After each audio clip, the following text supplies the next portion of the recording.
Praise the Lord. நான் உங்களுடைய மூலியா ஷிபாக்கர். உங்களை எல்லாருமே ஜீசஸ் டெம்பிள் மினிஸ்ட்ரீஸ் அன்புடன் அழைக்கிறேன். ஹல்லேலூயா. இன்னைக்கு நம்ம பார்த்தோன்னா 1 யோவான் 1:7 என்ன எழுதியிருக்குன்னா, கர்த்தருடைய ரத்தத்தால் நம்முடைய எல்லா பாவங்களுமே கழுவப்பட்டிருக்குன்னு சொல்லி எழுதியிருக்கோம். ஆமாம், இன்னைக்கு நிறைய பேர் ஏதோ ஒரு விதமான ஒரு பாவங்களை பண்ணிட்டு, இதனால் கர்த்தர் என்னை மன்னிப்பாரா, எனக்கு உதவி பண்ணுவாரா, என்னை அவர் ஏற்றுப்பாரா அப்படின்னு சொல்லி யோசிச்சுக்கிட்டே இருக்கலாம். உண்மைதான். நம்ம பார்த்தோன்னு வச்சுக்கோங்களேன், நம்ம இளைய மகன் பற்றி நம்ம பார்த்துருக்கலாம்.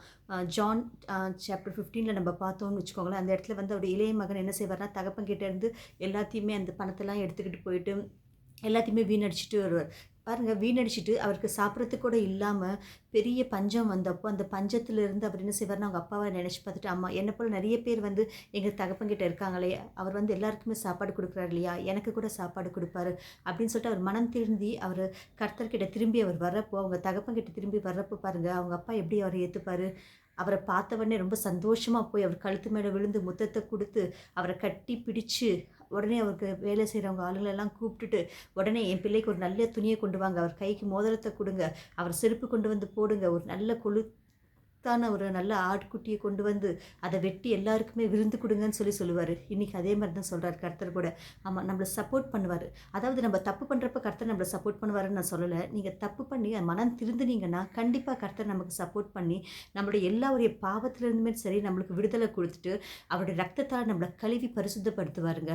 இன்றைக்கி பாருங்கள், அந்த இளைய மகனை கூட அவர் என்ன செஞ்சார், ஊரில் இருக்கிறவங்களாம் நிறைய பேர் அவர் பார்த்துருக்கப்போ, யாராவது ஐயோ இந்த பிள்ளை திரும்பி இந்த மாதிரி ஒரு பாலாக போயிட்டு வந்துட்டானோ, இந்த மாதிரி அவன் பாரு துணி கூட இல்லாமல் சாப்பிட்றது கூட இல்லாமல் வந்துட்டானோ எல்லாரும் சொல்லுவாங்களோன்னு சொல்லிட்டு உடனே அவருடைய நிலைமையே அவர் மாற்றிட்டார்.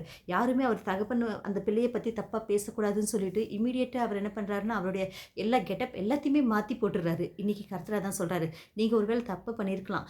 நீங்கள் இருக்கிற சங்கத்தில் இருக்கிறவங்க எல்லாருமே சரி, இல்லை உங்கள் உறவினர்கள் ஆகட்டும், உங்கள் பக்கத்து வீட்டில் இருக்கிறவங்களாகட்டும், இல்லை உங்கள் சிநேகிதர்களாகட்டும், எல்லாருமே சரி, நீ தப்பு தப்பு பண்ணவன், நீ திருடன், நீ கெட்டவன், நீ கொலை பண்ணவன், இல்லைன்னா நீ ஏதாவது ஒரு ப்ராப்ளத்தை உங்கள் மேலே சொல்லி உங்களை சுற்றி காட்டிகிட்டு இருக்காங்களா? ஆனால் கர்த்தர் சொல்கிறாரு, என்கிட்ட வந்தீங்கன்னா நான் அந்த இளைய மகனை எப்படி அவரை ஆதரிச்சேனோ, நான் அந்த மாதிரி உங்களை கூட நான் ஆதரிப்பேன், சப்போர்ட் பண்ணுவேன், உங்களை நான் ஆசீர்வதிப்பேன். பாருங்கள், எந்த இடத்துலலாம் நீங்கள் வைக்கப்பட்டீங்களோ அந்த இடத்துலலாம் அவர் திரும்பி தலை உயர்த்தி நிற்க வைப்பாராம். பாருங்கள், அந்த தகப்பன்கிட்ட அவர் வந்தப்போ ரொம்ப வெக்கத்தோட வேதனையோடு தான் அங்கே வந்தார்.